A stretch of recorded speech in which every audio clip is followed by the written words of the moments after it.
Hi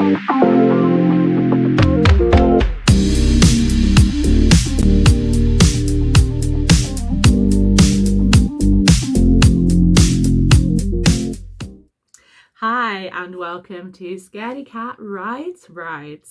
This is the first proper episode where we get into the nitty gritty of surviving a theme park if you have things that might make you feel a bit nervous, a bit apprehensive, and hopefully this will help you conquer maybe not all your fears, but enough of them that you're going to have a really good time when you next go. So the very first thing to consider is forward plan, but forward plan the right amount.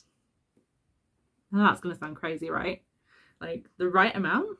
I mean, surely you just watch all the videos, just watch all the vlogs, watch all the POVs, and you're good.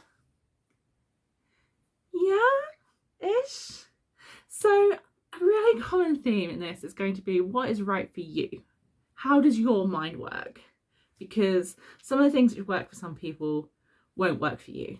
And vice versa. It's just the way of it. We all have different reasons and different places that we're coming from.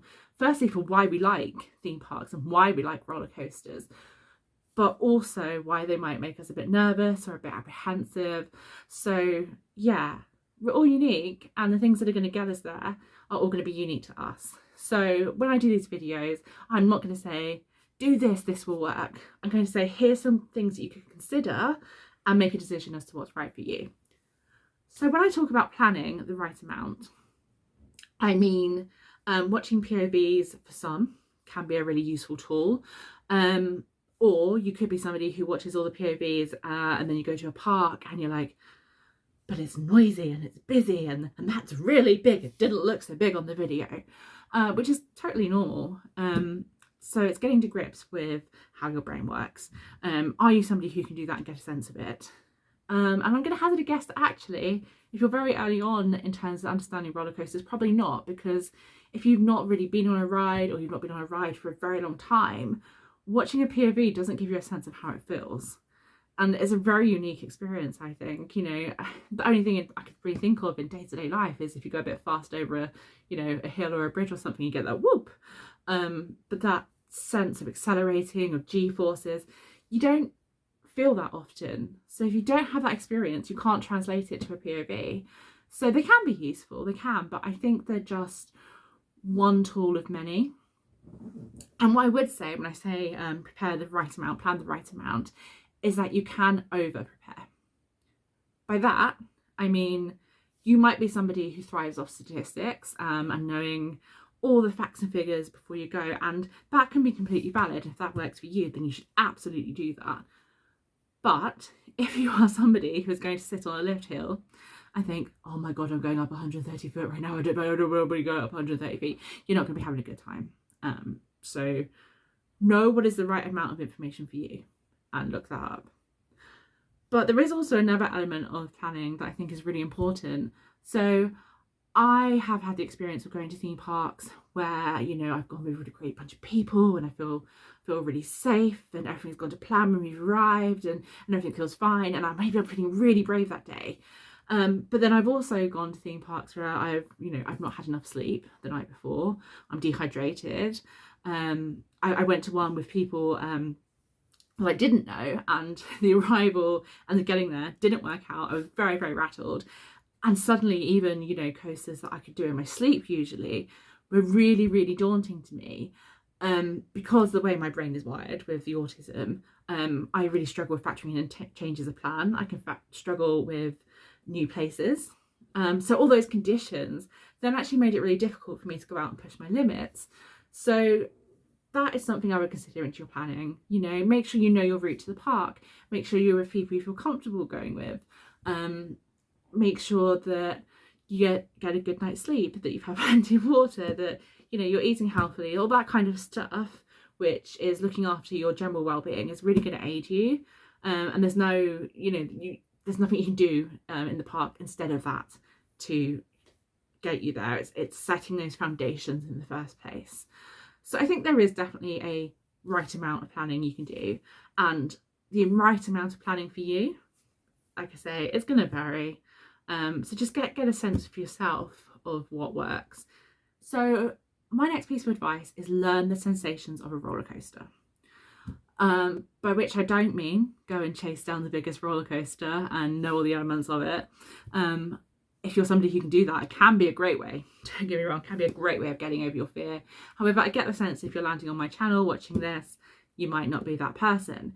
So in that instance, when I say get to know the sensations of a roller coaster, I mean, for example, I'm going to use Alton Towers as a reference here because I think a lot of people will be quite familiar with that park. That definitely applies to rides of other scales. Thinking of, you know, things like Scorpion Express at Chessington would be a good example. So I'm going to use the Runaway Mine Train at Alton Towers in this example. So what I would love for you to do, if you've not really experienced roller coasters before, or if you've only got a very small amount of experience, is go on that ride a couple of times. If you feel able to, of course, if that is within your comfort zone. And if it's not, totally a-okay. There'll be other little rides you can try out. But I think that is a good starting point for a lot of people. So I'm going to use that as a reference. So when you're on that, when you've done it a couple of times, I want you to come off and I want you to think, okay, which part of that ride did I enjoy? Which part did I enjoy the most? Which part did I enjoy the least? Was there anything that actually really put me off going on it again? And what are those things and what does that feel like? So, for example, you might go, oh, actually, I really liked the bit where we were like that. And I got this little whoop, whoop, like just a little one. But I didn't like the bit where we rushed into the tunnel and I felt really pushed against my seat. Now, if that's the case, then there are certain rides that might be a better stepping stone for you than others. Likewise, you might be somebody, so me, for example, even though it's a tiny little runaway mine train, I get a little bit uncomfortable coming out of that station because it's quite slow and you sort of tilt over, and that having to sit with it for me, I don't especially like, but I love the rush into the tunnel. Not just because if you're lucky, you get to wave to the boats, but for me, that kind of pushed into your seat sensation is really, really enjoyable. It's something that I really like and I really look for in terms of my ride experience. So if you're person A and you know you kind of like the whoop kind of feeling, but you didn't like the pinned against your seat feeling, now you might hear from people, oh yeah, you should go on Wicker Man next. Wicker Man's a great step up, and I do agree with that. I would caution that if you're doing Wicker Man as your next step up, that you do it around the start of the day, middle of the day, because then you get less of that forceful sensation. And I would also suggest, if you can, obviously you can't always have that choice, to try and avoid the back, because again, at the back you do get a lot more drag, but you get more whoop towards middle and front. However, the ride that I would recommend out of Alton Towers anyway is probably 13. Obviously, if you're a nervous person, I would suggest looking into what the ride does. Spoilers, there is a bit of a surprise section which might take you off guard if you're not prepared for it, so it's worth knowing that happens. But that ride, for the most part, you don't get the pin sensation, but you do get more of a sort of free falling, free falling is probably not quite kind of the right word for points, but you get the sort of hurrying through the forest, but it's not intense kind of feeling. And from there, you know, you can build on. Whereas if you're like me on the Runaway Mine Train and you favour the sort of pinned against your seat feeling, then definitely Wicker Man. Absolutely no reservations about saying that.